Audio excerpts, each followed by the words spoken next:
Really feels very sympathetic for any Iranian prisoners that are being kept in the United States. We talk about this constantly. But again, we're not politicians. We don't have the power to change this. We wish we did, okay?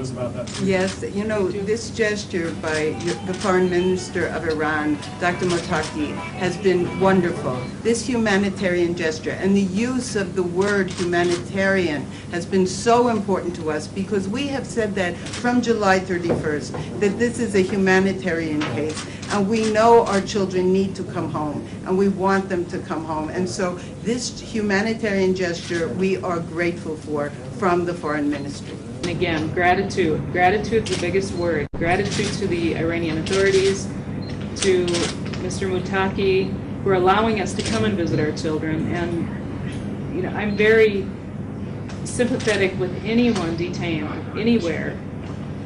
Again, we can't do anything about this, but we've certainly talked about it. We don't know any better. We tried to be very respectful. An innocent mistake. Okay? But we tried to do the best, most respectful thing that we could do, and I think we erred a little bit in this. We overdressed. But if we are here longer, we will improve.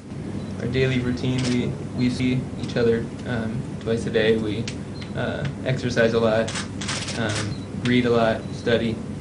At least these last few months we've been able to do that. We've had more material to do that. Just try to be active as much as possible. The hour a day that I have with Shane and Josh, I try to make the most of it.